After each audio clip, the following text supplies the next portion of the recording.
नमस्कार, आप देख रहे हैं वीके न्यूज और मैं युधिष्ठिर उपाध्याय। पूरी दुनिया में कोरोना वायरस का कहर लगातार बढ़ता ही जा रहा है। इस खतरनाक वायरस की चपेट में दुनिया के करीब 188 देश हैं। इटली में इस वायरस ने सबसे ज्यादा तबाही मचाई है। भारत में भी लगातार इसके मामले बढ़ते ही जा रहे हैं। पूरी दुनिया में अब तक 11,000 से ज्यादा लोगों की मौत हो चुकी है। करीब 3,75,000 से ज्यादा लोग इससे संक्रमित हैं। इसमें भी सबसे बड़ी बात यह है कि चीन से ही इस वायरस की शुरुआत हुई। इस वायरस के चलते यहाँ भयंकर तबाही देखने को मिली, मगर अब इसी देश ने अपने यहाँ पर बहुत जल्दी इस पर काबू पा लिया है, क्योंकि चीन के राष्ट्रीय स्वास्थ्य आयोग ने शनिवार को बताया कि शुक्रवार को लगातार तीसरे दिन कोविड-19 का कोई भी स्थानीय मामला सामने नहीं आया है। यानी कि पिछले 3 दिन में चीन में कोरोना से संक्रमित कोई भी केस सामने नहीं आया है। एक समय था जब चीन कोरोना वायरस का सबसे ज्यादा प्रकोप झेल रहा था। वुहान में एक दिन में हजारों लोग संक्रमित हो रहे थे, लोगों की जानें जा रही थी। जिधर देखो उधर मरीजों से सभी अस्पताल भरे हुए नजर आ रहे थे।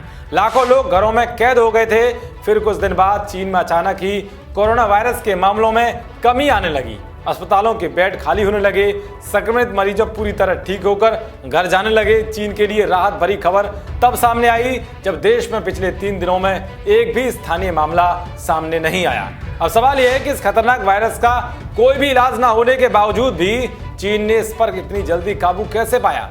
तो ये आपको बताते हैं कि चीन ने इस खतरनाक बीमारी पर काबू कैसे पाया। ध्यान से देखिए हमारी ये रिपोर्ट। दरअसल चीन ने इस वैश्विक महामारी को काबू में करने के लिए हर स्तर पर काम किया और धीरे धीरे इस संक्रमण पर काबू पा लिया। चीन को वुहान में फैले कोरोना वायरस की भयंकरता का जैसे अंदाजा लगा, उसने इस इलाके को देश के अन्य राज्यों से पूरी तरह संपर्क विहीन कर दिया।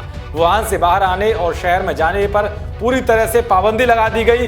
साथ ही लोगों के घरों से निकलने पर भी प्रतिबंध लगा दिया गया। इसके बाद संक्रमण को फैलने से रोकने के लिए सैनिटाइजर का छिड़काव कराया गया। इसके साथ ही चीन की सरकार और प्रभावित क्षेत्रों के प्रशासन ने कोरोना वायरस को लेकर ऑनलाइन या ऑफलाइन चर्चा करने पर पाबंदी लगा दी और अफवाह फैलाने वालों के खिलाफ सख्त कार्रवाई की गई। इसके अलावा चीन के प्रशासन ने हर खाली और अच्छे स्थान पर अस्थायी अस्पताल बनाने का काम शुरू कर दिया और कुछ ही दिनों में अस्पतालों का बड़ा नेटवर्क खड़ा हो गया। जिम और स्टेडियम जैसी जगहों को अस्पतालों में तब्दील कर दिया गया। मरीजों की बढ़ती संख्या को ध्यान में रखते हुए रातों रात 1000 बिस्तरों की क्षमता वाला अस्पताल बनाकर तैयार कर दिया था। सिर्फ हुबेई प्रांत में ही 1 दर्जन से ज्यादा अस्थायी कोरोना वायरस अस्पताल बना दिए। प्रशासन ने स्कूल कॉलेजों को पूरी तरह से बंद कर दिया था। मॉल, सिनेमा हॉल्स समेत सभी भीड़ वाली जगहों पर लोगों के जाने पर रोक लगा दी गई। इसके साथ ही चीन के 28 प्रांतों ने अंतर प्रांतीय सड़क यात्री परिवहन बंद कर दिया था।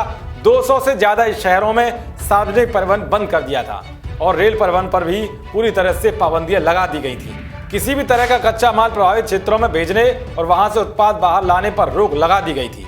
महामारी की रोकथाम और नियंत्रण के लिए टोल सड़कों से गुजरने वाले सभी वाहनों को टोल टैक्स से छूट दी गई थी। चीन ने सबसे कठोर नियमों के साथ लोगों को एक दूसरे से अलग कर दिया था। यानी कि एक घर में अगर 4 लोग हैं तो वो अलग अलग रहेंगे। ऐसा किसी भी देश के इतिहास में आज तक नहीं हुआ। ऐसा करते ही कोरोना वायरस के मामलों में हर रोज कमी आनी शुरू हो गई। ये सब संभव तब हो पाया जब सभी लोगों ने चीन सरकार की एडवाइजरी का पालन किया। ऐसा नहीं है कि जिस तरह से दिल्ली के शाहीन बाग में धरने पर बैठे प्रदर्शनकारी सरकार की बात को मानने को तैयार नहीं है और कोरोना वायरस पर तरह तरह का ज्ञान दे रहे हैं। चीन में अगर किसी ने आनाकानी की तो उस पर प्रशासन ने तुरंत एक्शन लिया। देश और दुनिया की तमाम खबरों को पाने के लिए देखते रहिए वीके न्यूज। शुक्रिया।